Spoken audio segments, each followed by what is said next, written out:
Just 3 days ago, the footballing world lost one of, if not the greatest player to ever play the game. Diego Armando Maradona dominated the 1980s and early 90s during his illustrious footballing career. He was a transcendent figure who redefined the meaning of a footballing star. Wherever Maradona went, there were fans, reporters, and paparazzi simply trying to get a glimpse of the Argentinian number 10. Maradona's compelling, controversial, and incomparable career took him from Argentina to Spain to Italy and back again. But little do people know, on 2 occasions, he came close to playing in England. This is the story behind one of football's greatest stars, and how the Golden Kid nearly became an Arsenal player. Diego Maradona was born in the suburbs of Buenos Aires. He was one of 7 children in the Maradona household. Diego received his first football at the age of 3 and quickly became devoted to the game. At the age of 8, Maradona was spotted by a scout while playing for his neighborhood club. Instantly, they were in awe of the young Maradona. According to Francisco Cornejo, the scout who discovered Maradona, they had to even ask him for his ID to ensure he was truly 8 years old. Once they discovered Maradona had been telling the truth, they devoted themselves to him and his future career. He was then recruited to the youth academy of Argentinos Juniors, where just 7 years later, he would go on to make his first team debut. In 1976, Maradona made that debut at just 15 years of age. He became the youngest player in the history of the Argentine First Division. A few weeks later, he made history once again when he scored his first goal 2 weeks after turning 16. Maradona spent 5 years at Argentinos Juniors, scoring an incredible 115 goals in 167 appearances, all during his teenage years. It was during this time when Arsenal and none other than Sheffield United nearly signed the Golden Kid from Argentina. It was 42 years ago, in 1978, when Harry Haslam, the manager of Sheffield United, traveled to South America on a scouting mission. It was a few months after Argentina had won their first ever World Cup, and Haslam was determined to sign the next stars for the English game. Haslam had had his eyes on both Ricky Villa and Ozzy Ardiles.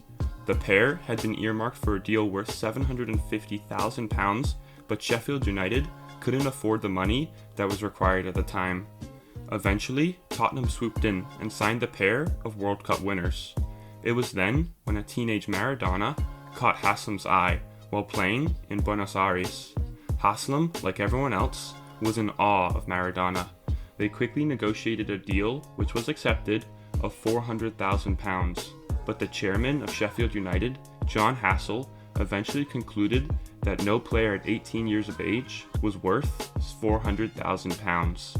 4 years later, Haslam was back in Argentina, but this time he was there for Arsenal. Haslam had received a call from Terry Neal, the manager of Arsenal at the time, to see if he could broker a deal for Maradona, knowing that Haslam had come so close to signing him a few years earlier. Once again, a deal was negotiated for Maradona, but this time to become an Arsenal player. The finances were all sorted out, and the deal was set to go through, until, just 4 days later, Margaret Thatcher, the British Prime Minister, sent the fleet out to the Falklands, which in turn began the Falklands War. Maradona's agent at the time wanted him to come to England, as his commercial value would have doubled, but the war between the 2 countries prevented any chance of Maradona moving to Arsenal. To think what could have been had Maradona moved to Arsenal in 1982. That same year, the number 10 ended up moving to Barcelona, which would kickstart his career in Europe. 2 years after that, the transfer record was broken as Maradona moved to Napoli, where he experienced the most success in his career. Maradona became immortal in his time at Napoli, as he was the heartbeat of a team that lifted 2 Scudettos, a Coppa Italia, and the UEFA Cup. As the world of football mourns the death of the Golden Kid, there is no place that will be more affected than Naples. 2 nights ago, during Napoli's first game since the news of Maradona broke, Captain Lorenzo Insigne laid a wreath before kickoff, while the entire Napoli team lined up in Maradona 10 shirts, a jersey that was retired long before the legend's death. The World Cup winner's name was displayed around the border of the pitch in Naples, while thousands of fans gathered around the stadium to pay tribute to the one and only Maradona. As Lionel Messi said in a post on social media, he is leaving us, but he is not going, because Diego is eternal.